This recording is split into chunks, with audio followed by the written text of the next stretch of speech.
everyone. I am Oracle Oriah, and I am here with my very special guest, Stephen Mehler, a chematologist and wisdom teacher. Wisdom teachers are so important on this planet, and he really helps break down exactly how wisdom teaching has helped us from the beginning of our time here on this planet, from the beginning of time, from the beginning. Wisdom teachers have been sharing and passing down information over the centuries to help us get to where we are today. That's why wisdom teaching is so important, and that's why we have this show. And I'm so grateful that you're here. You're an author of 3 books, and you've been talking about them in our previous series. So if anybody wants to tune in and hear the breakdown of all of his books, you can just go into our YouTube library and you can find them all there.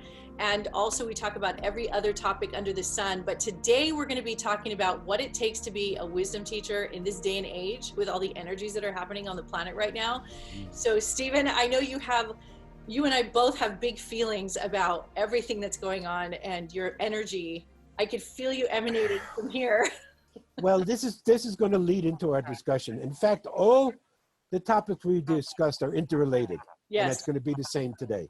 Yes. What you call wisdom teachings, we're going to discuss also as shamanism, mysticism, all the same thing. Yes. So sure, you and I have been talking offline. I've been following your posts. Yes. And why, at first I thought maybe it was going to be too much to even do it this week. Right. But I decided this is important because I feel, and I'm a lot older than you, and I'm going to have a birthday soon, that these last couple of weeks have seen more shamanic, mystical activity in this country and planet than I've ever experienced in my life. And for example, we won't discuss in detail, but the election. I personally felt, and my wife and I also engaged in a ritual, so many people in this country did rituals in these last 2 weeks, did shamanic experiences or shamanic journeys. Yeah, on both sides. I did too. Yeah, we did too. We did a ritual before we even put our ballots in. We did a ritual on our ballot. But it's on both sides. Right. So there are a lot of people interested in invested energy in now, and you can feel it. It's swirling. Like I said, one day, and you've said it yourself, one day you feel great, superstar, next day you can feel like shit and depressed. Right, you wake up and you want to go right back to bed.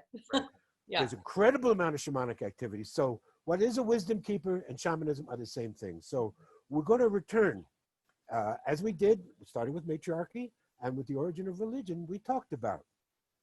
Now, very different, as I explained in my second book, I make a distinct difference between spirituality and religion. If you look up the word shamanism in the dictionary or Wikipedia, it will say a very ancient religion. No, was not religion. So there we say spirituality came before religion, as we discussed. Religion is the business based on spirituality. So how far back we can take it, every year it seems like it gets pushed further back. For example, when I was doing graduate work in anthropology, archaeology in the 70s, it was commonly understood in academia that we modern humans, which are called Homo sapiens sapiens, only arrived around 45,000 to 50,000 years ago. That was the common belief. Well, now we know that's definitely not true. And different arguments have come in these last 40, 50 years. In fact, there is a movement in Australia to say that the indigenous Australians, Aboriginals, are the original people, and they go back 400,000 years. In academia today, they're talking about modern humans at least being 200,000 years old now. But my beloved Abdel Hakim would say, we, modern humans, are over 1 million years old. That's incredible. So how far does it go back? Well, we know for a fact, and again, I did this because of my work in archaeology, that what we call the beings that supposedly preceded us, Homo neanderthalensis, Homo sapiens neanderthalensis, Neanderthals did engage in some sort of spirituality, shamanism, ritual magic. We know that they painted the bodies of the dead with red ochre paint. They put flowers on the grave, and they worked with crystals. So definitely shamanism goes back at least 150 to 200,000 years. So it is the oldest practice. So what it is, the oldest spiritual practice.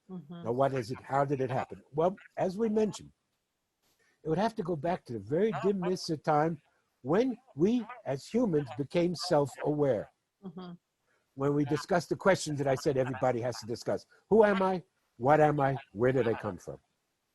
And they were hunter people. So they began to have a relationship with the prey, the predator-prey relationship. So they began to look at things. They saw that things would die. Well, you know, they're burying their dead. They're doing rituals on the dead. So that they knew that this physical existence was transitory. Wasn't forever. Was not immortal. So they began to go into, and this is where we're going to come into, which is going to be the second part of our discussion today, plant helpers, plant teachers. Because there's no doubt that the shamanism began, again, cultures were matriarchal much longer than we were patriarchal. This goes back to matriarchal cultures. Women and men were doing all things together. Women were more gathering than men. Men were hunting, but women hunted too. But women were the gatherers. Women found what plants, what roots, what tubercles could be edible, what were good for us. And they would find certain plants that would cause certain effects, the psychedelic effects, psychoactive plants. So they began to cultivate these things and use them in ritual, enabling them to realize that there was an essence that pervades all things.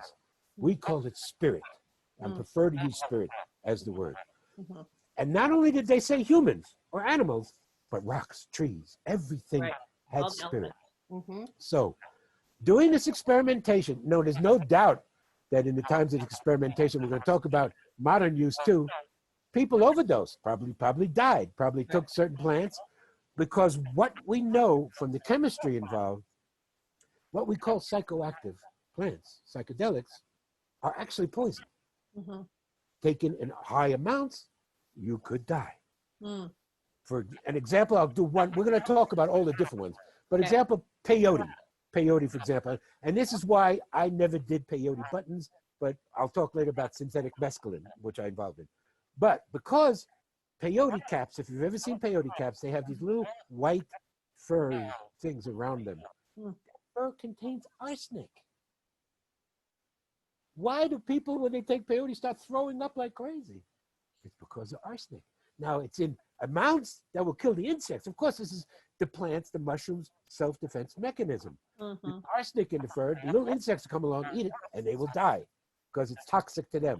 To us, it's not an overdose unless you do a tremendous amount of peyote, but we get sick, get nauseous, we get throwing up.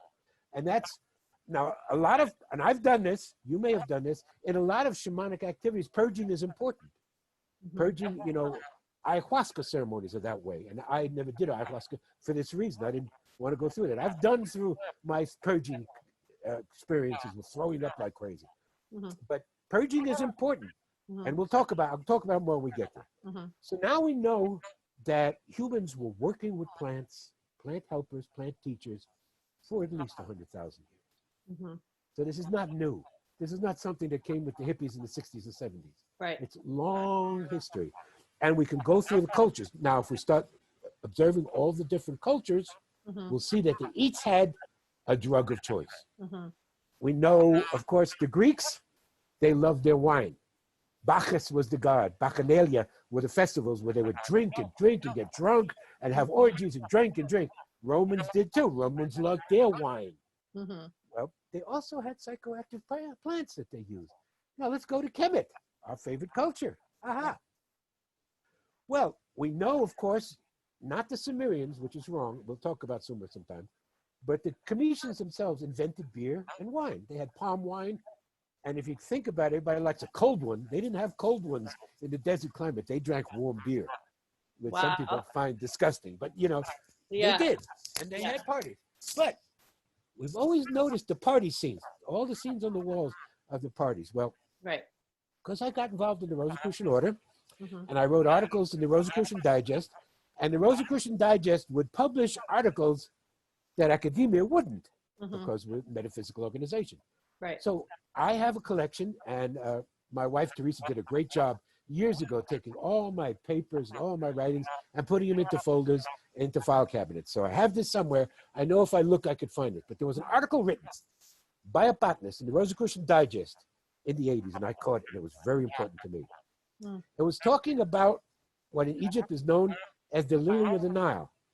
Now, there's two of them.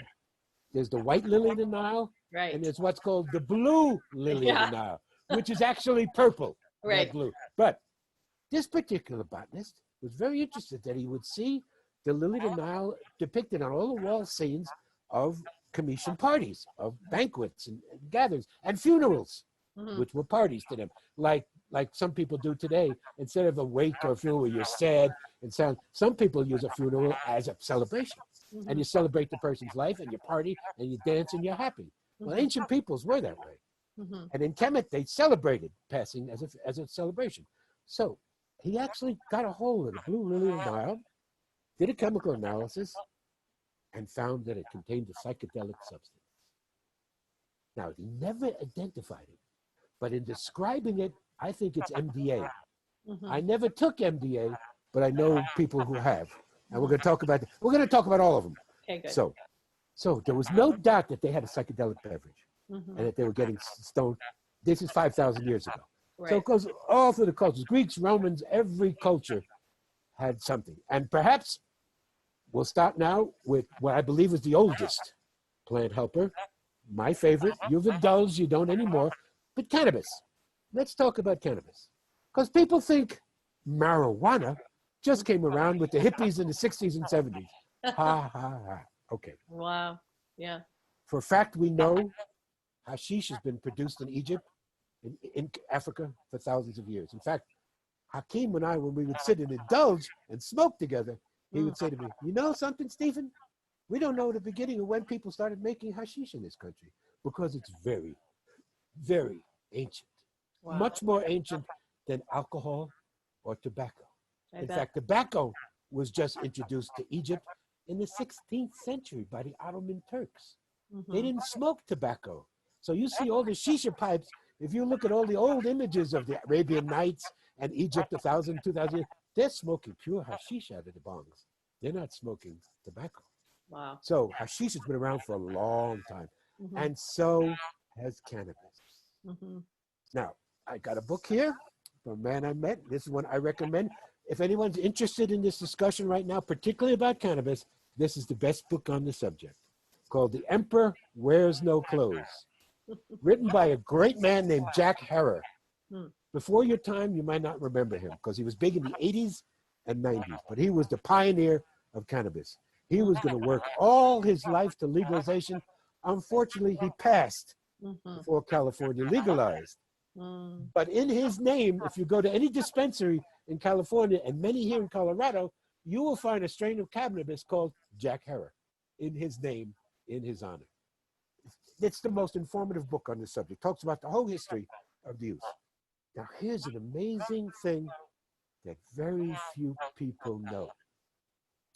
We have in our brains, the back of our brain, and the cerebellum, what are known as cannabis receptors. Right.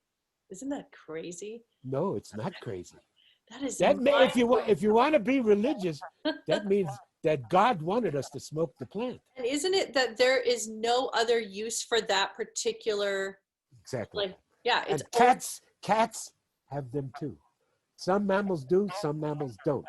Now, here's the point that you have to understand as far as evolution. For us to have evolved these receptors means that we've been using this plant for millions of years. Definitely. And here's some more proof. If you remember a couple of years ago, they found what they called the Iceman, buried in Europe, in Switzerland, in the Alps. Otzi was the name they gave him, the Iceman. He was about 4,000 years old, about 2000 BCE, was a hunter, had his head, got caught in the glacier and froze to death. So what did they find? When they analyzed him, they found he had a pouch, a medicine pouch. And what did they find in that medicine pouch? Cannabis leaves. Europeans were smoking cannabis 4,000 years ago. Iceman. So wow. It is. Here's another thing that makes it very important, continuing in a cultural perspective. Cannabis is only indigenous in 2 areas of the world, Africa and Asia. In Africa, it's called cannabis sativa. In Asia, it's cannabis indica, India. So now people say, wait a minute, what about Mexico and Colombia? All okay. Well, here's what we talk about, one of these very mysterious cultures, the Olmecs. And I have to be honest, David Hatcher Childress has written a very excellent book on the Olmecs, which people want to know more about them, I recommend it. But they're a mystery to anthropologists because nobody knows who they really were. And they were the antecedents, the predecessors of the Maya and the Aztecs. Okay. Now we know from studying at their icons, their culture, that the Olmecs had contact with Africans and Asians and Europeans, as well as other people in the Americas. You see these incredible basalt heads in the area La Venta in Mexico. They discovered these huge heads out of basalt that show clearly African sailors, African images. Also, and I can send you pictures of all these things. Maybe I should have, and I can. These are also, in large skulls, right? no, not the Olmec. No. Don't go there. They also, they were all different types of people. Because in there, they show what look like sumo wrestlers, like Japanese and Chinese. And definitely white men with beards in their icons. So they had contact. So here's the story. And as Hakim and the oral indigenous wisdom keepers passed down in Africa. African sailors came to Mexico to trade with the Olmec. They brought cannabis seeds to trade. What did the Olmecs trade back? Mushrooms. Psilocybin mushrooms. Mushrooms were introduced to Africa, then cannabis sativa. That's why all the plants that are in Mexico, Colombia, are of the sativa, no indica, sativa only, from Africa. So in other words, the Maya, first the Olmec, then the Maya and Aztec, planted all the fields that are in Mexico, Colombia, Central America, South America today, which we think is an indigenous plant. Cannabis is not indigenous to the Americas, was introduced as part of trade. So psychedelic plants, plant teachers, plant helpers were an important medium of trade all around the world. Mushrooms went to Tibet too. Mushrooms went all around the world. And we're going to discuss that in more detail, of course, because it's both you and I's favorite psychedelic. So there it is. All the fields in Mexico introduced. Now there's a strain that is in North America, grows wild. In Mississippi, it had grown wild and was used. It's called Cannabis ruderalis. But many botanists believe ruderalis is just an offshoot of sativa, but it's weaker. The indigenous smoke, if you take something from it's not very strong. Mexico, the Maya knew what it was about. They cultivated it. And we also know that they did the Maya had a drink. This is what they used chocolate for. They invented cocoa beans. They found cocoa beans, but they didn't infuse it with sugar like we do and make chocolate bars. No, they used it to flavor psychedelic drinks. They would take magic mushrooms, grind them up, put in a ton of cocoa powder. Which I'm still doing to this day. Exactly that way. Okay. Hello, you're an ancient. Come back a little. And my mom's from Honduras, so it's in my nature. So these things are not new, okay? Right. The Maya, this is why, very interesting. People have studied Mayan codexes. They're really psychedelic.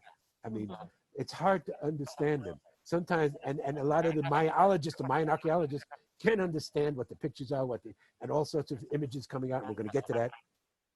Well, you know how I took psilocybin, and I read the codexes, and I totally understood them. That's how they were carved. That's how they were made, under the influence. And so it's under the influence that you understand them. So just like sacred geometry, by the way. Absolutely, absolutely. And we're going to talk about where it all comes from. Okay, so then we'll move forward. Even in Europe was big. What was big in Europe in the 19th century? Opium. Right. All of Edgar Allan Poe's poems and short stories were written in an opium stupor. He was an opium addict. Many artists in those days were. Two great French poets of the middle 19th century, Baudelaire and Rimbaud, who Bob Dylan always quoted a lot. They were opium smokers, psychedelics. And so peyote was known. You have in the beginning of the 20th century, Aldous Huxley, who wrote about the use of psychedelics. Others. So Now, who's going to come and look at this seriously and want to study it scientifically? Well, it's one of our heroes, Carl Gustav Jung. Mm-hmm. Jung decided to differ from Freud. Freud would say all the metaphysical, the wisdom keeper, shamanism was just neurosis. It was just psychosis, just distortion of the mind. Mm-hmm. Jung said, oh no, there's something else going in there. And he delved deeply into mysticism. Now that is the term I prefer. You say wisdom keeper, shaman, well, all of those things. Again, these are all interchangeable. But when I started to find a label for myself and what I identified, I called myself a mystic. And mysticism was what I wanted. And mysticism is what Jung introduced to us. He went into it and he studied this unconscious mind even deeper than Freud did, because he believed this all came from the id, from the unconscious mind, and that psychedelics open up the unconscious, which of course is true. Mm-hmm. We're taught that we only use 10% of our brain. We're taught we'll use LSD, we'll use 80% of our brain. Okay, right. We're going to go into that in more detail. So Jung really started to study the use of psychedelics. He also just went into ETs, which we're going to come back to. That's going to be the last section of this. Is going to be a series. We're going to start today with shamanism, psychedelics. From there, we're going to move to crystals and crystal skulls. Yes. And from there, we're going to cover the ET subject like you've never done with anybody else before. The full Monty. You know, okay? I have your back. The full Monty. Oh, no. Because I don't disagree with a lot of what's said. You'll see when we come to it. Mm-hmm. Because again, I went there in psychedelics. Right. And I'm going to talk about personal experience. I'm going to talk about personal experience. But Jung did. There's no doubt that Jung, like any good scientist, I did myself, he did, and I'm going to talk about another one. You have to try it yourself. You can't just observe somebody. Oh, this is happening. Oh, okay, this is happening. But what is it really? You have to do it yourself. Right. And the only way I could understand psychedelics was to do them. And the same with Jung. And so he talked about them. So he started to introduce a whole area of psychology that was going into the subconscious, going into mysticism and metaphysics. He influenced another scientist, very famous, a professor, Dr. J.B. Rhine. J.B. Rhine invented the term parapsychology. He started it at Duke University in the late 30s, testing people, putting them in trance, seeing what happens in trances, channels. You know, again, like I should have said before, but we know it's true. Things like channeling are very ancient. Again, when the earliest shamans started taking psychedelics, they started channeling like you know, the crazy thing is, Riz is a full trance channel without psychedelics and does it on demand up to 5 to 7 hours at a time. Has he ever done them? Oh, plenty. But so he's had the experience. He doesn't do it when he channels. He'll sit there. No, he doesn't have to. But he has done it. Oh, yeah. So it's already been awakened. He doesn't. I don't have to do them anymore either. We'll talk about that. Yeah, okay. Likewise. Okay. So that's where channeling comes from. That's where ETs come from. That's where demons, the devil, where all these creatures that we think are science fiction, all of that. The greatest science fiction writers also indulge in psychedelics. That's correct. Okay? All right. So that's where it comes. So J.B. Rhine. Yeah, we see it in the movies. We see it everywhere. You know exactly who has done it. Absolutely. Especially in the 70s when you had one, and he's on Facebook. I'm actually on Facebook with him. A man named Alejandro Jodorowsky. He was Argentinian. He did 3 movies in the 70s, which are the most psychedelic spiritual movies anybody's ever done. If you ever get a chance to see them, I recommend both you and Riz sit down and watch The Holy Mountain. First of all, it's El Topo, the psychedelic Western was his first. And he stars in his own movie. Then was The Holy Mountain, which was produced by George Harrison. Most psychedelic movies anyone's ever done. Wow, I got to see those. So Rhine started it as a science, parapsychology, became accepted. It's taught now in the schools. Okay. But up until that point, what people were using were the natural substances, cannabis, mushrooms, peyote, the natural plants and natural substances would cause that. But around in the mid-1940s, there was a Swiss chemist named Albert Hofmann. Now, Hofmann was very big in the new field of organic chemistry that was evolving during World War II and after, that they were able to synthesize natural chemicals. Unfortunately, that's our drug industry today, which kills people. But he was very big in synthesizing. So he was a farmer, Swiss farmer. he would notice one day that his cows and his horses would eat of a certain plant, and then they would seem to go crazy. They'd seem to go berserk. I've seen videos of animals on it. So have I. It's really funny. We'll go into personal stories. We can go on forever. So he looked at it. It was a plant of rye, but he noticed there was a fungus on the rye, which has the term ergot. He took off the ergot, synthesized it, and what did he find? The active chemical, and he named it lysergic acid diethylamide. And it's called LSD 25. Why? Because he did 25 different experiments before he was able to synthesize cleanly. Wow. So that's why it's called LSD 25. And again, like I mentioned, like Jung, like myself, like you, he had to take it himself to find out what it was. Now, it was a danger there. It could have been poison. It could have drove him crazy, but it didn't. He tripped his brains out. I wonder how conscious the animals were on a higher level, that they knew what they were doing when they took it. Very well. I would think some animals would smell and know which plant not to eat. And they also they pass it on. If something is good or something is bad, it gets passed on to. So they probably wasn't good for horses. It was too much for them, and they would get sick. Yeah. So they probably told other horses and to stay away from them. Right. But he took it. He synthesized it. Wow. Now, he wrote journals. He published it in journals, in chemistry journals. So there were two groups then who took a great interest in his work. The first was the U.S. government. Why? He synthesized it in 1948. It began the Cold War. We're in this war with Russia and with China. And what was it being told to on the American press, the propaganda coming out? Oh, the Russians had these chemicals could brainwash people. And the Chinese, that became the movie The Manchurian Candidate. Hello? They could brainwash. And they had chemicals. They were going to do chemical warfare. So the CIA said, we have to combat this. We have to come up with something ourselves. So they looked at Hoffman's writings. Wow. What if this drug could be used to weaken armies, put it in their food supply, put it in their water, and they won't be able to fight. It could be used as a weapon. So the army began LSD tests. Never was made public until years and years later. There are books about them now, many books about these experiments. In fact, I brought out here, this is the catalog of David Hatcher Children's Adventures Unlimited Press, where my books are. There's at least 3 books here about acid. One is called Acid Test, LSD, Ecstasy Power to Heal. Another is Searching for the Philosopher's Stone. Tons of books about this time period.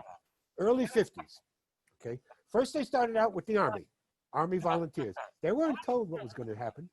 These are people that in their lives probably only drank beer or wine or liquor, had no experience with psychedelics, and they would go off on a trip. And they would be recorded, videoed, and audio recorded, and then people would write it down. Wow. So the Army began to see that, well, this might not be so good because you can't control what happens, and reactions seem to be wild and off the wall. It maybe is not good as a military thing, but then they started experimenting with civilians. And I have seen these videos. Again, Freedom of Information Act on YouTube, you can find these things. I've seen them. I saw a housewife, just a typical 50s housewife. That was the most fascinating video, that one. Oh, you should see that. She probably never had more than wine in her life. She was channeling. She didn't freak out. That's the important thing, which people, because we're going to go into the negative propaganda which came out. All the experiment, there were stories that started coming out. These soldiers would rip their eyes out. They jump out of windows. They went crazy. They freaked out. I said, oh, no, we can't touch. That was the negative stuff came out because they didn't want people to indulge in these things. But you watch this woman, and she had a great experience. She starts talking about colors and light, and such a warmth. She felt such a unity. Great, great, great, great. Okay. There was another group who took interest in Hoffman's work. And those were a bunch of psychologists at Harvard University. Timothy Leary and Richard Alpert, who was Ramdas. Who I know. And they arranged to get it, because they were academicians, they arranged to get it through the government.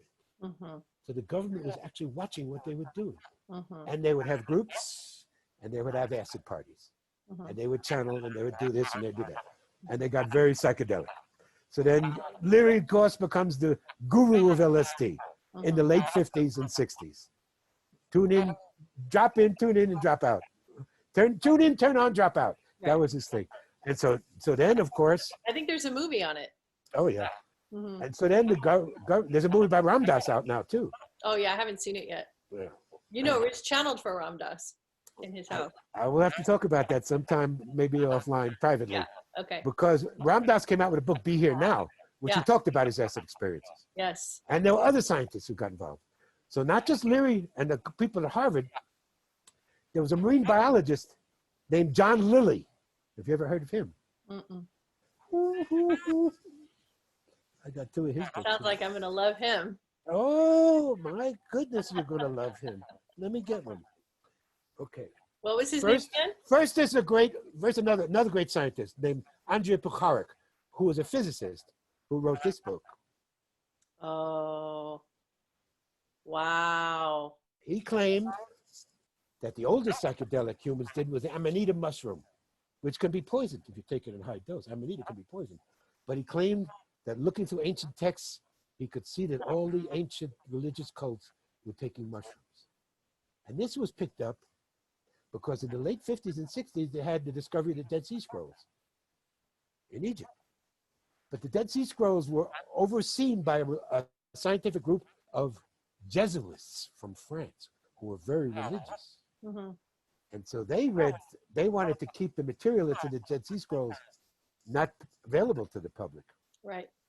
But one of their team members is another guy you're going to want to know about named John Allegro.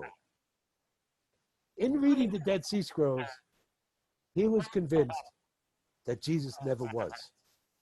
That what Jesus was a sacred mushroom cult. That these people would get together, early pre-Christians would get together, eat mushrooms. What do you think about that? And they would create, let me finish. They created Jesus from their own psychedelic experience. So of course his work was poo-pooed. The church would not let it. It was not even published in the US, but you can find it today. Only partially true. Okay, if you want to do a whole show on Jesus, we could do a whole show on Jesus. Yeah, I just have one note I would like to say is 2 days ago, I was just minding my business and all of a sudden it dropped in information of, was Jesus real? And all of a sudden I realized there's no real proof. Right, but and that he may not be real. Like I actually thought of that for a second. Distinct possibility. There are people who have written books on that. I once attended a PhD dissertation at UC Berkeley. African-American man was going for his doctorate in the 90s, where he maintained Jesus was never real, was all based on a Greek healer named Apollonius of Tyana, who lived around 100 AD, 50 to 100 AD, excuse me. And then all the things that Apollonius did are credited to Jesus, same thing. Well, he was wrong. There wasn't Jesus. If you want to do a whole show on that, we could talk about it. That'd be but great. Anyway, Allegro believed Jesus was a mushroom cult. So that came out in the 60s. So the people then would start. So then they started synthesizing all these chemicals. Timothy Leary and his group did their stuff. Acid came out. And Ronald Reagan was the governor of California and passed the first laws in 1965 making LSD illegal. Was not illegal up to that point because they didn't know what it was. So since then, LSD's not on the schedule. And cannabis, of course, in the 1930s, we could go into the whole prohibition against cannabis, how cannabis started being brought up to the north by black jazz musicians who got it in New Orleans and in Mississippi from Mexico and came up to Chicago, brought cannabis with them. All the jazz musicians smoked. In fact, it is said that the great Louis Armstrong, Satchmo himself, who was known to people who loved him as Pops, was never sober one day in his adult life. He smoked every day of his life. Wow. So jazz musicians, but this was the black invasion that was coming from the south, from the southern cities, to the north, and politicians were afraid of it, bringing crime, made that. So they put up all this nonsense propaganda. Harry Anslinger is the one that known, who was the head of the DEA. They passed the Marijuana Tax Act in 1937, basically made cannabis illegal, put it on Schedule 1, means it has no medicinal value. which for the last 70 to 80 years, we've proved medicinal value. I am a speaker saying I'm sitting here talking to you today in very good health. I'm going to be 75 years old because of cannabis, okay? Medicinally. So they had prohibitions in the 60s, of course, that they're going to outlaw everything because it's an outlawed to get the hippies and all that. But another person who got involved with Leary's group actually got involved with the Grateful Dead was, I think his name was Harold, but I don't know. Owsley was his name. Owsley was a chemist. Owsley got involved with Jerry Garcia and the Grateful Dead and started producing acid for the dead. Then started producing acid for the dead heads. Now I'm going to go here now and we're going to go into personal experience. Okay. So this is where acid broke. I first found out about acid in the mid-60s. I thought, oh no, it's terrible. I didn't want to bother with it. So I've taken all different types, but this was 1969. This is my psychedelic year. I first started smoking cannabis in 1968 in the summer. And as soon as I took a hit, I said, oh my God, this is my drug of choice. I never liked alcohol. I was never big on liquor. You're a fire sign too, right? Right. Dad. Right. So it became my drug of choice to this day. That helps you a lot But in 69 is my year. Fuel, the fires. 69 is my year of psychedelia, okay? That's when Riz was born. Interesting, isn't it? So let me tell you about 1969. That was a special year. So I had a roommate. I was stationed at Air Force Base in Delaware, Dover Air Force Base, Dover, Delaware. I hooked up with a roommate who was a hippie freak like I was. We smoked a lot of herb together, and we got contact with somebody in San Francisco, and we scored 50 tabs of Owsley Blue Dot acid. Now, how you knew it was Owsley and how you knew it was pure is he used to put a little owl monogram on his tabs. So you knew it was good. It was clean. It was pure. So this was two-way acid that you could split. So it's 100 trips. We scored this about the early part of 1969. Now, we did a lot together. We did a lot separately. We turned other people on. But by the end of the year, by Christmas 1969, while Riz was running around in his diapers, it was all gone. All gone. So that's 100 trips. So people ask me, have I taken LSD? Wow. At least 40 to 50 times. Wow. Now, different than other trips, though. LSD is intense. I would not recommend to people what I did. Okay, we scored. We knew from experience, from reading about it from other people, that it was going to take a whole day. You cannot have anything else planned. You cannot be going to work or dealing with the public. You got to be prepared for a whole 24 hours to deal with this. Okay. So we prepared for a Saturday night. We weren't going to be working. Neither one of us worked on that next day. We planned it. Getting ready to do it. And my friend Bob, my roommate, got called into work. And I was so bummed. We had so planned this. I said, fuck it. I'm going to take it myself. So my first experience with a psychedelic is taking LSD by myself. Oh my God, you're wild. I would not recommend it. That's crazy. Because I later became a guide. I later became someone who would help others through trips. But I did it myself. And I've done a lot of things in my life that way, where I could be dead right now, but I'm not. Okay. So started tripping. Wow. And in our room, now this is the most important takeaway from the first experience, the most important by far. We had in our room, in all rooms in the barracks, was a sink and a mirror. Okay, so I'm starting, and things are swirling, and the colors are happening. So I go to the basin, I turn on the light, and I start looking at myself in the mirror, and I'm melting and changing. Now, some people say, when you take a psychoactive plant and you look at yourself, you can see faces that may be your past lives. True. Some people believe that. I believe that. I was melting. I saw Asian, a Tibetan face. I saw this, that, every day. But all of a sudden, there was nothing there. I was like Dracula. I was like Dracula looking in the mirror. I've done that.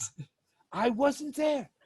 the realization hit me like a ton of bricks. I am not the body. Right. That is not me in the mirror. Okay, now imagine this. Now add another person in front of you and they also disappear and you're both talking to each other. All the time. All the time. Well, I saw somebody turn into a Tibetan master in front of my eyes. Holy shit, who are you? But like literally you're trying to put your hand through, but there's no hand and there's nothing to put through. And there's no oxygen, there's no lungs, you're not breathing anything, but you can breathe and you can hear yourself talking and you have eyes, but you can't see. There's nothing to see. It shows that we're just an illusion. It shows really the physical body is an illusion. Right. This is what the ancient shamans discovered. Right. This is transitory. Connect with spirit. Spirit is what's there, never been created, never destroyed. It's forever. It's everything is spirit, and you can connect with it. So I started then to channel myself and saw scenes of Egypt, saw things of this and that. I mean, but the most important thing was I then lost the fear of death. Yeah. Because I realized, when we drop the body, it's not over. No. Consciousness walking through a door. Yep. So as I told you, I'll bring something modern. Just recently, I told you offline about this, NYU School of Medicine did a study with terminally ill cancer patients, people who said nothing can be done, they're going to die within 6 months, forget about it. Okay, well, why don't we do something? Give them psychedelics. It can't kill them. It's not going to do it any worse. It eases Give them psychedelics. What was the study showed? Overwhelmingly 80% or higher lost their fear of death. Yeah. And what was the most I highly popular? recommend it. What was the most popular? Was psilocybin. Of course, the And mother. we're going to discuss. So we discussed acid. Acid is not something I would recommend people start out with, like I said. Now, I've taken all different types of acid. Now, if you remember in the movie Woodstock, came out in 1972, about 69. Again, 69, Riz's year was Woodstock, right? Where the tribes gathered. Okay, if you remember, the announcer comes on and says, now there's something going around that's saying that the acid, the brown acid that's going around is poison and it can kill you, stay away from it. It's not poison, he said, but it is bad acid. So stay away from it. That's the recommendation on it. Well, I once scored in San Francisco some what they call strawberry acid. Red. It was 50% speed, methamphetamine, 50% LSD. Now, I don't like amphetamines. That's one drug I stay away from. Me too. I don't like it. I don't like what it does to you. I don't like speed. I don't like it grinding of the teeth. And when it would come on for me, it was like a freight train in the back of my head. And I hated that. So this acid came on that way. And I didn't like this acid. But the Owsley pure acid, no. You would feel it. You would start feeling like, okay, I'm coming on. But it would like expanding, like your mind, your brain, everything would be expanding. And all the senses, of course, you know, and this and that. But LSD can be intense. I never had a bad trip, but some trips were always better than others. But I did see people have a bad trip. Why? And this is why Jung was interested in LSD, because it totally flushes out the subconscious. So whatever are your fears, whatever are your weaknesses, whatever are your hang-ups, will be magnified. And that's exactly like psilocybin too. It's just, I guess it goes about, it's in a different way. Do you know about? I'll say, let me keep going. LSD was much different than to me, the psilocybin. Let me explain to you. Okay. All this stuff would come out. And this is why there was for a while that Jung and a lot of the psychoanalysts wanted LSD and the psychedelics to be legalized, that they could use them in psychoanalytic sessions to help people unload the garbage that comes out in a healthy, therapeutic manner. Instead of like we were doing, hippies going crazy, people would freak out. I saw people crying and go hysterical, and I was a good guide because I never had a bad experience. So I was somebody you'd want to have along, and I wouldn't be taking it. So the guide would usually stay sober. And you know, it's okay. It's not gonna last forever. You're gonna come down. It's gonna go away. You're not gonna die. You know, all that kind of stuff. You kept having to feed people. That never happened with psilocybin. Why? When I first took mushrooms, and we're gonna talk about mushrooms when we go to the next level, which is crystals and crystal skulls, because I took psilocybin a lot with crystal skulls. But that's gonna be next. Oh wow. Psilocybin to me was gentle. Was peaceful. We used to call it silly psilocybin because you start laughing. Everything is pleasant. I never had it come on like acid. It would come on, you'd get stoned, but it was never the intensity that acid can bring. Acid can be intense. That's why so many people are scared of it. And why it's, you know, the peak period for acid was the 70s. Mm-hmm. Once Reagan came in the 80s and don't just say no and they're down on drugs, acid faded away. And there's only a few chemists today that still make it. Mm-hmm. But what they're doing today and what you may be doing when you do your trips, because my wife asked me about this the other day, microdosing. Yeah. Very popular now. I do that And very do that right. I encourage everyone to do microdosing, and But see, it's different. You can't set a standard because it's different for every person what gets you off. Yeah. I would say to you, to everybody, a half a gram of Yep. psilocybin mushrooms is plenty. That That's would get what it. I say. That's People have exactly I've what- seen people take 2 and 3 grams. No, that is too much. Right. You see, because what happens with Micro. acid, like I said, for 24 hours, you're going to be out of focus. That's You're right. going to be out of touch. Well, for that amount, yeah, definitely. No, It's just too much. acid itself. I mean, people are microdosing acid. Yeah. Okay. But acid is a tense 24-hour trip. You're going to go. But what we used to do is what you probably have done, what you love to do, because I was in Delaware, and Delaware was near a beach. So we would always trip. And of course, the music is so different. Again, I'm going to go back to the Grateful Dead. Music, colors, making love. I can't even describe to you in words what making love on acid is about. Wow. Multiple orgasms, zillions of orgasms, every cell in your body orgasms. I mean, you know, it can't be put in words. But what we used to do is finish our trips as when we'd go out in the middle of the night, go to the ocean, go to the beach, and watch the dawn come up by the ocean. Because it was so peaceful, so relaxing. It's such a great way to come down off a psychedelic, which I know you've done. You're right there by the ocean. Mm-hmm. Because it's the mother. Ocean is the mother. Mm-hmm. It's not an accident that the French word for sea or ocean, la mer, is also the same word for mother, la Right. mer. Right. Same word. Mother. Life came from the ocean. So we all feel peace. The only saddest thing that my wife feels about living in Colorado is we're not near the I ocean. think about that all the time for you guys. That's the one thing I really wish you guys had that. Yeah, but we do have lakes, we do have rivers, we do have streams. That's good. We That's get to the fine. water. I mean, Right. you still get that feeling. And we've always taken trips to the ocean. I mean, Good. before COVID, we always do that. So that was a great one. So here we go. Here comes the experience. What happened? Why it's a shamanic experiences are so primal. I took LSD and so did Grateful Dead. So this was when I was in California, already in the 70s, in like 1972. I attended Fillmore West New Year's celebration with the Grateful Dead, who played for about 5 hours. Wow. Everybody was on acid. Everybody at the show was on acid. Now, Jerry used to say, and I'm going to do a quote from Jerry pretty soon on my birthday, but I'm not going to say it now. But Jerry would always say, great quote, sometimes we play the music, sometimes the music plays us. That's what acid's about. Mm-hmm. The music disappears, the instrument disappears, the person disappears. There's only the music, and you become the music. So this is why Grateful Dead concerts in the 70s and 80s, particularly in the 70s, were an incredibly shamanic experience, primal. Sounds extremely healing. They were some of the greatest experiences in my life because nobody has a bad trip. Not like when you're at like Altamont, which also happened in '69, where because of speed, somebody was killed. No, everybody's loved. I would hug and kiss women that I'd never met before in my life. So You your just- heart- Everybody would be dancing. You're just dancing. You're not dancing with anybody. You're dancing with everybody. Everybody's dancing together. You become one organic. You know, there was a scene that really showed that. Do you remember the Matrix movies? Mhm. Do you remember the second Matrix movie when they would go to Zion? And it was mostly black folks, which is interesting. Zion was mostly black people.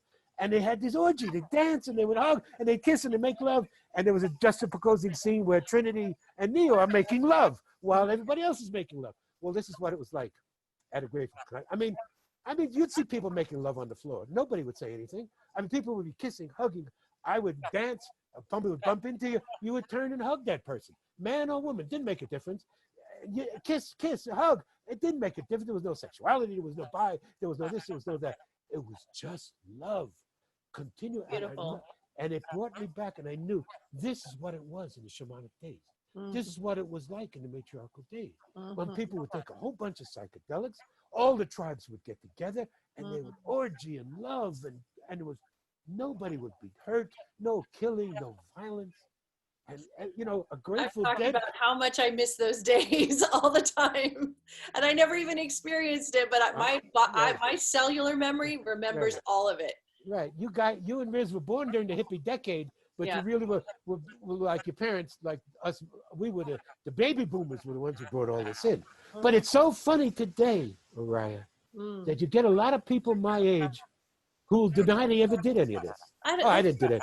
I didn't smoke dope. I didn't do any drugs. I didn't do anything. They're straight people today, corporate bankers. They totally forgot about what they were in the 70s. Only a few of us stayed hippies. You know, but it's like you say, a hippie, there's no such thing as an ex-hippie. If you were really there, you're still there. And this is what the whole idea of tree hugging. I would drop acid and go out into the woods and see the trees breathing. You go close to a plant, you see the leaf expanding. And I started hugging trees. I've had such deep conversations with plant life, and they've talked back to me very eloquently. And animals. This is where I know how humans connected with animals. Absolutely. Because animals can telepath. My wife taught me how you talk to cats. Yeah. I don't know if you aware of that. Yeah, I do that too. You talk in pictures. When you want your cat to do something, say like you want your cat to come in and eat. You go to the cat, you'll talk to her, come on, sweetie, come on and eat. But if you picture in your mind their bowl of food, they immediately get up and they'll come right in. Oh, yeah. Cats think in pictures. Well, you know, that's funny you said that, because I just posted this morning on Facebook. That's how I process all my downloads. That's where I get my messages, are all in pictures and in symbols. That's the only way I can do it. Right. And under psychedelics, the pictures are incredible. Again, this is where all science fiction came from. I remember, opium, like Edgar Allan Poe and a lot of the great writers. Now, I never did opium. I never did heroin, excuse me, the synthetic side of it. I saw junkies. I mean, I saw people in the military become junkies, shoot up so they could get out of their service. That's how bad the service was for them. But I never liked needles. I've hated needles. I don't like needles, so that never appealed to me. But what we would do with opium was called hot knifing. I don't know if you ever did this. Opium, when it's extracted, is a black gooey mass. That black goo.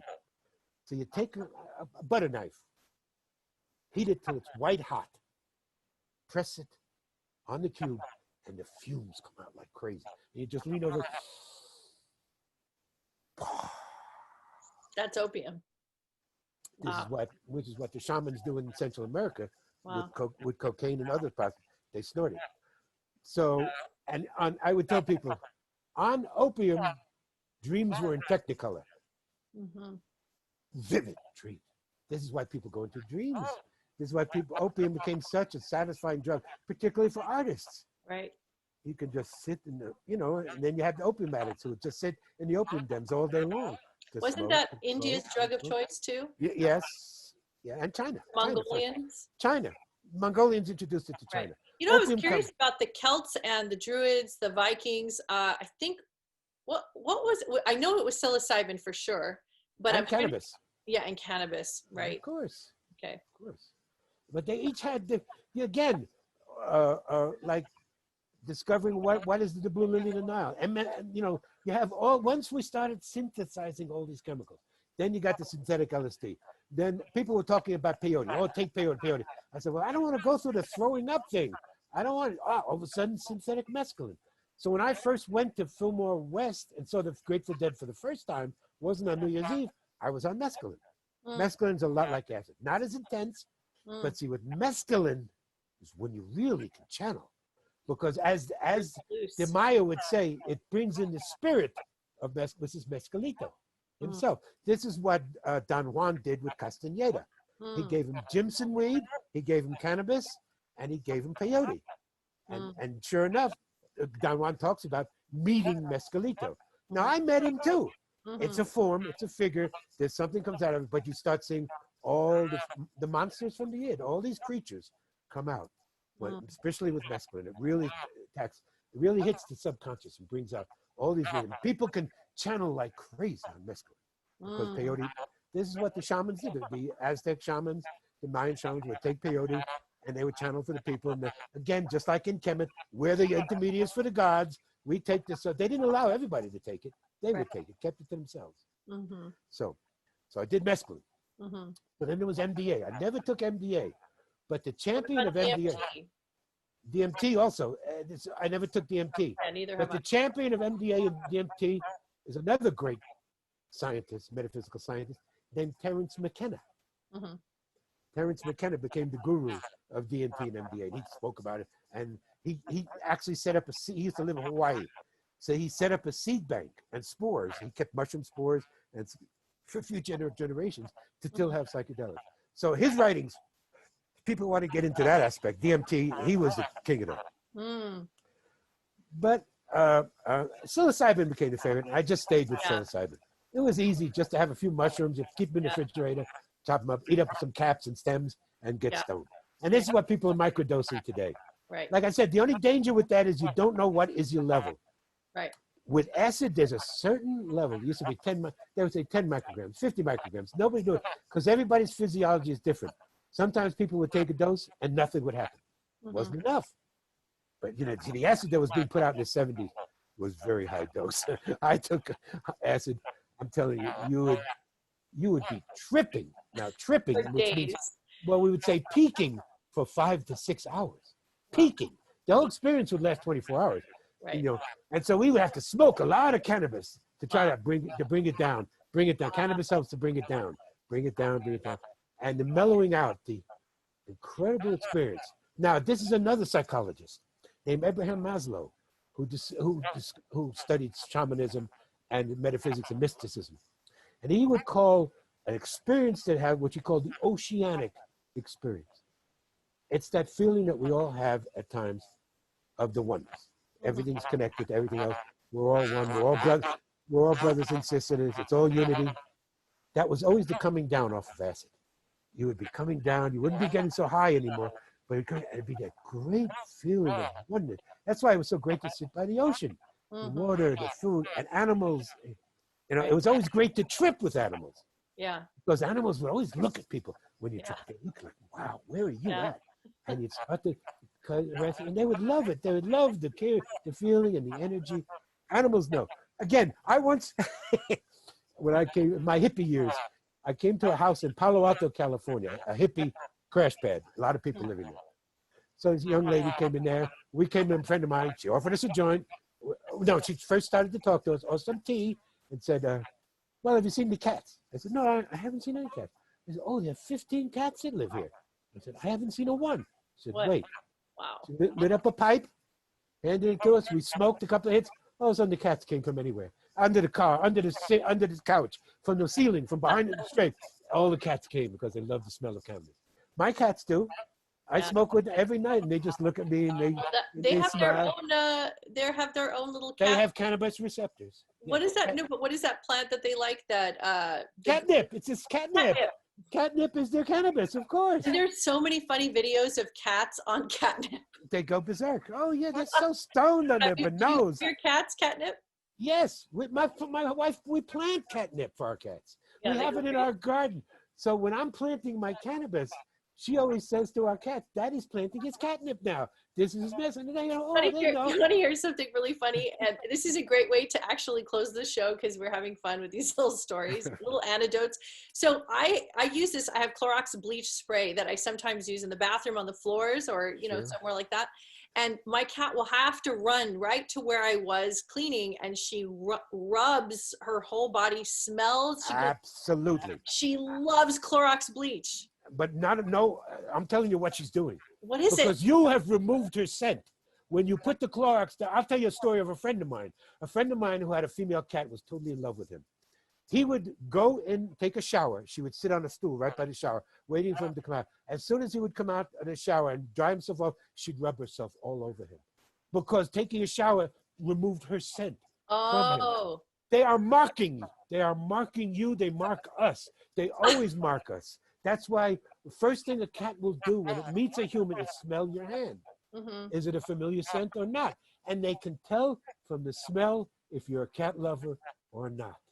And they will walk right away from somebody who doesn't love cats. Somebody who loves cats, they will rub and put that scent on. So she was marking. With the Clorox, you removed her scent from the bathroom. She's putting her scent there. This is why they rub up against the furniture. This is why they claw the furniture. This is why they rub up on stools and on footstools. They're putting their mark on the house. This is my house, and they mark their humans. This is my human. Nobody else's cat. And you'll be amazed. You'll be amazed if you've ever done this. You've gone out and met another cat, and you've rubbed the cat, and you've petted that cat, and they come into your house, and your cat will come to you and look at you like, what the fuck are you been doing? Yeah, what was that? What'd you do? And they'll immediately come and rub off, and you get that other cat scent away. Yeah. Put their scent on. So that's it. They're marking. Wow, I didn't know that. Oh yeah. Incredible. Yeah. So we have cannabis. We have catnip all over our gardens and near our flowers. And as soon as they come up, the cats go and they roll on and they roll around and they're so happy. Sure, they get stoned. This was so informative. What an exciting episode! There's so many. Let me just say one other thing, because I talked about Jerry Garcia. I always forgot to tell this Hakeem Grateful Dead story. Okay, quickly. I first went and I meant to mention. This is why. As we talked about the energies now, this is a very special time for me, because this is the time, it's exactly 28 years ago, starting on November 14th through the end of the month, through Thanksgiving, that I went to Egypt for the first time. So this is 28 years ago I first met Hakeem. And Wisdom Keeper, two experiences. I think I told you one. I'll tell them both quickly. To show he was a Wisdom Keeper, a shaman, a mystic. We meditated. The first time I meditated with him was at Saqqara, where the sound healing was done, what's called the hospital. I will take you, if we go there, you guys will go there. There's a mound there where you can meditate. So our group I went with, now let me tell you first before I get to that. 92, I hooked in with a group called Power Places Tours, which I told you, I met them in 87. They mentioned Hakeem, knows the old way. I got to go with these people. The money came, it's a miraculous series of events. How $5,000 fell on my lap that I could go to Egypt for 3 weeks, so 2 weeks on tour and a week of a channeling conference. I have to tell you about the channeling conference, that'll be another time.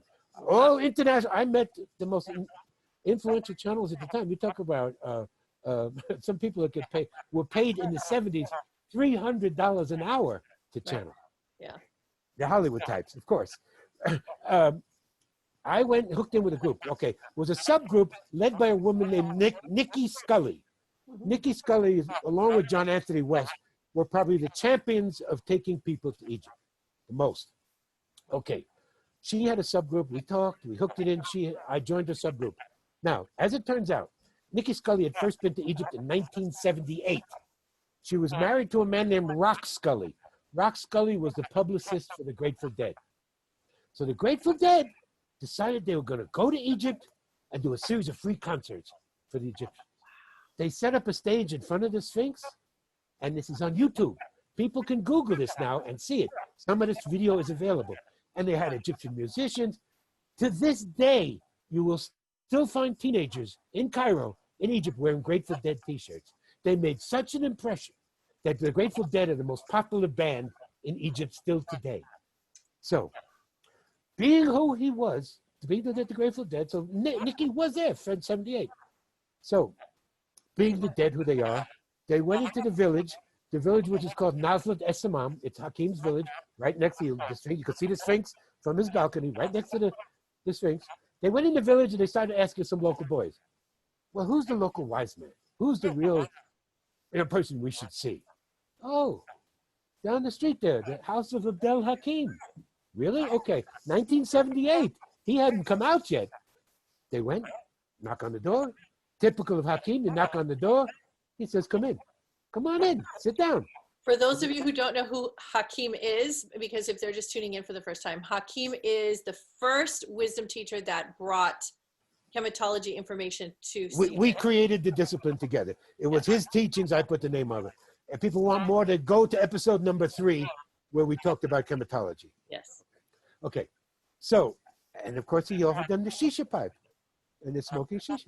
So Nikki had told me the story.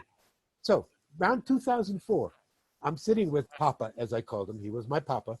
We're smoking like crazy. And I say to him, Papa, is it true that you had the Grateful Dead here in this house? Oh, yes, of course. Pause. Papa, you smoke shisha with the Grateful Dead? And people don't know what shisha is. It's tobacco and hashish mixed together in the water pipe, which we call the bong today. And he would say, oh, yes. And I paused and said, Papa, you smoke shisha with Jerry Garcia? And he said to me, you mean the guitar player? That's all he was to him. You mean the guitar player? I mean Jerry Garcia? I said, yeah, the guitar player. Right. So that's my Grateful Dead story. That's awesome. So I did a lot of psychedelics. I gave him up. I stopped doing it. I felt I'd gone as far as I could. Like I said, over 50 times with acid. Yeah. And haven't done it. People want to microdose. I haven't done it. I might again. It's possible. But, you know, I've gone to Peru, and people want to do ayahuasca ceremonies, and I didn't want to do it because I've seen. Well, I want to share with people if they want to know, like, why is it so important to do plant medicine and why to have shamanic experience. What I want to share with everybody is what Stephen is actually telling you at his age right now. He's showing you that his timeline is still active. He's still in his youth and still in his age today. So his span of life is wide open. So he's not just living in this moment, this little hole right now of the age he is, or he's not only in his past, he's in the full experience. And that's what these shamanic experiences do for you, is it opens your timeline, it opens your energy field. So you really feel eternal. And we talked about, and cleansing, because along with taking psilocybin mushrooms, also you'll be taking other herbs, which would help to detox the blood, detox the liver, and in other words, so it was a healing event. People don't understand. It wasn't just to get stoned. Well, that's why these plants are on the planet. I mean, that's why they're here. They're here to aid and help humanity to evolve and to help purge and clean and clear. You can't do, I don't know how you could be a human being without doing any type of psychedelics or any type of plant medicine. I have no idea. How do you function? I mean, majority of humans on this planet haven't. Majority of humans on this planet only do the legal drugs that are given to us. Alcohol, nicotine, caffeine, and processed sugar. And prescription meds. The worst drugs that human beings have ever invented. Now, alcohol, people like alcohol. Alcohol removes inhibitions, but it is a central nervous system depressant. Cannabis, cocaine, others. Again, we didn't talk about cocaine, which I did a lot of too. The coca plant was known to the Inca, to the Maya, I mean, for thousands and thousands of years. And when they synthesized cocaine was in the 1880s. Sigmund Freud became a coke addict because he fell in love with it. And he realized it was an addiction. So then they synthesized another chemical off of opium in the 1880s, and they called it heroin, because they believed it was a miracle drug that could get people off of cocaine addiction. So they said a hero drug, heroin, and then realized that heroin is 10 times more addictive than cocaine. Right. They did a laboratory experiment with rats. I'm going to finish up because I know we're going to finish. They had a couple of levers they could push to get a reward. One would be alcohol. One would be cocaine. Crazy. One would be sugar. And one would be heroin. Wow. What they found was they touched the knob for heroin 10,000 times more than any other knob. Wow. The most addictive drug we've ever had. Wow. Again, I know that because I knew junkies. I grew up in New York City, whether Riz did or not. A lot of people in my generation, baby boomers, became junkies. And I saw junkies, and I saw. I want to do a little quick disclaimer because opiates is a very serious condition that we have. Absolutely. On this planet. It's taking out a lot of people, and it's not funny at all. And you know what from what we're talking about. You know what they have found in Colorado is the greatest thing to get off opioids? Cannabis. Once they legalized cannabis here in Colorado, opium addiction dropped 50%. And we didn't talk about frog medicine also. Which is really big out here, and cacao. I haven't done any of those. Well, there are certain frogs that produce a psychedelic. It's actually a poison. It's a self-defense mechanism. So if a snake is going to bite into this frog, it's going to get a shot of this psychedelic and it's going to kill them. Mm-hmm. But to humans, it's a bufo frog. It's an African frog called bufo, B-U-F-O. They take the extract and you get, there's all sorts of different psychedelics. There's a funny experiment. If anybody wants to try, go online and research artist depiction. So when people, when they come down off of their experiences of the different types of medicines, many times they'll want to paint it on canvas. And what's so interesting is all ayahuasca paint artists beautiful. are all the same. All the psilocybin are the same. You gave me, thank you. Another famous quote. Listen to this. You talk about artists. Somebody once came to Salvador Dali in the 50s and said to him, "Have you ever taken LSD?" He said, "Taken LSD? I am LSD." True story. Wow. And I'll leave you on a Dali, a little Dali note for anybody who has a VR headset, anybody who does the Oculus VR. There is a Salvador Dali painting they turned into a 360 experience with the elephant with the tall legs, and they walk across the desert. So you can actually, in your suit, you can walk in through his painting and go through the entire thing and feel outrageous. That's really nice that they're doing it with artists. There was a film came out in 1948 called Spellbound with Ingrid Bergman and Gregory Peck. It was about psychoanalysis and using psychoanalysis to solve a murder. Mm-hmm. And all throughout the film, when they go into these sequences, are Dali paintings. Dali actually drew paintings for the movie with time melting, people melting, and all of this and all of that. And it's in this film, Spellbound. What's really interesting? I can't believe, I just dawned on me what you just said about Salvador Dali, the quote that he said that I am LSD. Right. I have actually said that phrase, but I have said I am the mushroom. Right. I've actually said that because I became one with the mushroom. Absolutely. There was this. Okay, so it's my turn to share. Okay. Before let's do a disclaimer. We're not telling everybody go out and get drugs or stoned and all that. Please. But I know you lead the journeys, and so I would say to anybody, because you're an experienced guide, you're experienced with that. If people want to do that, microdosing is healthy. No one is freaked out from microdosing, and I would always recommend psilocybin is the way to go. It's the safest, the easiest, silly psilocybin. I had a friend of mine, and again, Crystal Skulls are going to come in on this, so I'm going to repeat this story, but a dear friend of mine, she's passed. She was an older woman I was involved with. She was an Aries. She was a Rosicrucian, did all through a lot of metaphysical schools.